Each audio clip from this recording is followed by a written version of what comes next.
This is a 2013 Mazda Grand Touring edition, and this bulb is out, but these are HID bulbs, so they're not your typical bulb replacement. So I couldn't find a video online for how to replace these, so I figured I would just make one myself based on stuff that I read online and my own attempt to replace this. So for this side in particular, passenger side, you have to actually remove a couple bolts to pull the coolant reservoir up out of the way. And then you'll see this little plastic cap. All you do is twist it counterclockwise, I think, and it'll pop right off.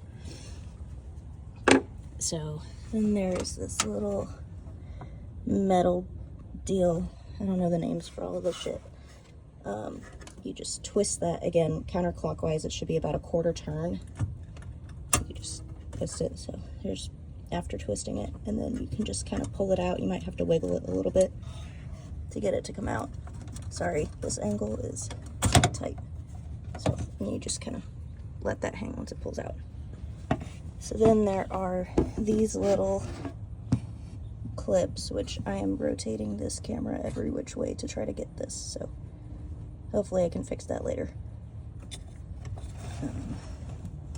So what you do with these clips is you have to kind of push them in and move them up and around in front. So like kind of pull towards you.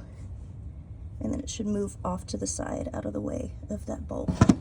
So you can do the same thing to the clip on the other side. And once you kind of pull it down, it'll just hang out of the way and that bulb will start sliding out. So at this point, oh shit, oh, all right, it's coming out already. I'm gonna try to push that back in for now to hold it in place. So you want to have gloves on if you're handling these bulbs. At least, you know, that's what I've read online. So that's what I'm gonna do. I don't have any nitro gloves, so I'm just gonna use this gardening glove that I have. All right, I'm gonna attempt to set the camera, and hopefully I can actually see what I'm doing. To be determined. All right, so pay attention to which side is down on this bulb.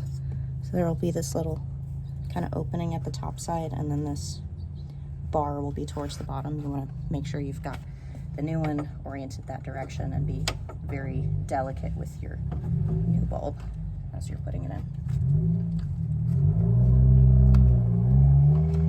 All right, so I've got my new bulb out of the box. I'll just slide it in very gentle as much as possible. I'm trying to get that lined up. And then while that's there, I'll go ahead and push this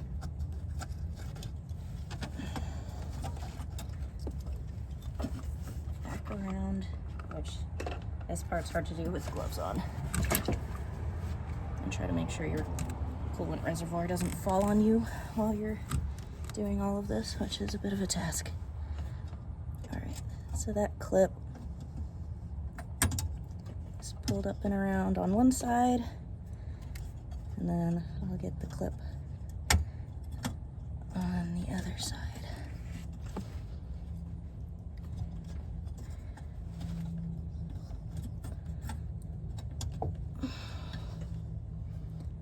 Let's see if I did that right. I can't see it very well, so I'm going to use a mirror. All right, so that clip is secure on both sides. So I will go ahead and push this steel back on. I've got my cover. That goes back on. There we go. All right. Now this guy can set back on, which I'm not going to do while holding my camera because I need to be able to support it. But I'll get that back on and then see if the light works. All right, reservoir is back screwed in place, and we have lights. Woohoo! Look at that.